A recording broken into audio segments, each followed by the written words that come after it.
Toda vez que a gente quer comprar algo, muitas vezes a gente quer sair no lucro, certo?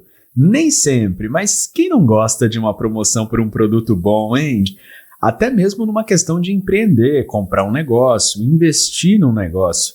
A gente sempre quer comprar algo barato, mas que dê bastante lucro no futuro, né? Como um terreno, por exemplo. De maneira simplificada e bem a grosso modo, é praticamente esse cálculo que o investidor profissional faz para comprar uma ação de uma empresa na Bolsa de Valores, por exemplo. E eu vou te contar como esse cálculo funciona na prática com base no que o JP Morgan disse sobre a ação da JBS. Eles falaram que tá barata. É isso mesmo, a JBS, a maior produtora de proteínas do mundo e a segunda maior empresa de alimentos. JP Morgan, um dos maiores bancos dos Estados Unidos, falou que a ação da JBS está barata. Mas antes, deixa eu só tomar um golinho maravilhoso desse cafezinho aqui. Bom demais, hein? Que é isso? Aproveita e se inscreve ou siga o Dinheiro na Conversa onde quer que você esteja me ouvindo agora. Então quer dizer que o banco JP Morgan falou que a ação da JBS está barata? Mas como é que alguém sabe que uma ação está barata ou cara, hein? Só olhar o histórico de preços dela? Não exatamente. No caso de ações de empresas, entre outros cálculos que existem, né, tem uma maneira muito comum de saber se uma ação está cara ou barata, que é uma métrica que faz a relação entre dois indicadores, né?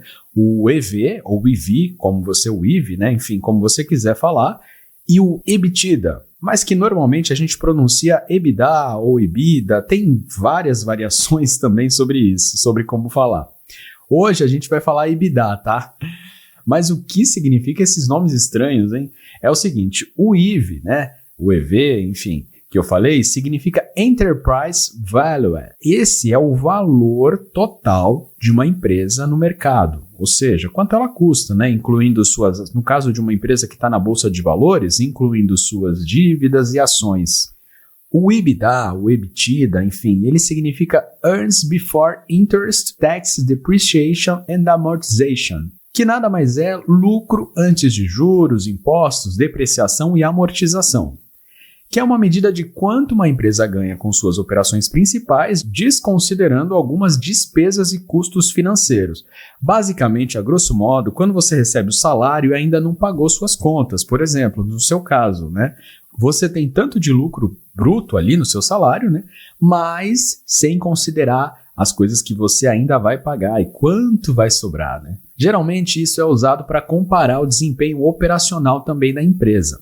Mas você deve estar se perguntando como se utiliza isso de fato, né? Eu vou te dar um exemplo bem didático e você vai ver que é mais ou menos como eu falei na abertura da nossa conversa. Imagina que você está querendo abrir uma lanchonete, só que ao invés de construir do zero, você vai comprar uma que já está funcionando e que já está no mercado, né? Lógico, porque já tem clientes e tudo mais. Você recebe duas propostas, a lanchonete do João e a lanchonete da Maria. O João diz que se você quiser comprar a lanchonete dele, ele te vende por R$480 mil. Esse valor é o Enterprise Value, né, o valor da empresa. O EV, que eu falei, né, ou EV, enfim, que eu expliquei agora há pouco para vocês. O EBITDA, ele diz para você que a lanchonete tem um faturamento anual de R$100 mil, o João. Então você pensa, eu pagaria R$480 mil para comprar uma lanchonete que gera R$100 mil de lucro por ano. Então, nesse primeiro ano, para cada R$1 de lucro que eu tiver, eu estou pagando por esse lucro R$4,80. Bom, aí você diz para o João que vai pensar e vai ver, né, a proposta da lanchonete da Maria. Vai saber se a proposta dela não é melhor, né? A Maria fala para você que está vendendo a lanchonete dela pelo valor de R$600 mil, ou seja, esse é o valor de mercado da empresa, o EV, o IV, lembra? O EBITDA, ela te diz que o lucro anual da lanchonete dela é R$100 mil também. Opa, nesse momento você já sabe qual o melhor negócio fazer, né? No caso da lanchonete da Maria, você está pagando por cada R$1 de lucro que você vai ter no ano, R$6. E por que a lanchonete do João é a melhor escolha? Se a gente tivesse que realmente metrificar, explicar isso de maneira bem didática. No mercado financeiro, a gente diria que a lanchonete do João tem uma relação de 4,8 vezes, ou seja, os 480 mil reais que ela custa, né, em relação ao lucro que ela tem de 100 mil reais por ano. Ou seja, é uma relação 4,8 vezes em relação a uma vez, em relação aos 100 mil reais que ela tem por ano. Ou seja, você está pagando menos por cada unidade de lucro que a lanchonete vai ter no ano. Isso é mais atraente, porque você está obtendo mais lucro por cada real investido na compra da lanchonete, certo? Na lanchonete da Maria, essa relação é de 6 vezes maior que o lucro, certo? Você está pagando mais por cada unidade de lucro, tornando essa lanchonete menos atraente em termos de investimento. Quanto menor a relação de valor de mercado, o EV e o EBITDA, que é o lucro da empresa, né, desconsiderando despesas e alguns custos, melhor. Mas agora, por que uma relação menor é melhor? Eu imagino que você já tenha entendido, mas se a relação EV e EBITDA da lanchonete do João cair para 4,6 vezes, ou seja, isso significa que o lucro operacional da lanchonete aumentou, né? Mas o valor que você pagaria por ela não aumentou na mesma proporção. Isso torna o investimento ainda mais atraente, né? Por quê?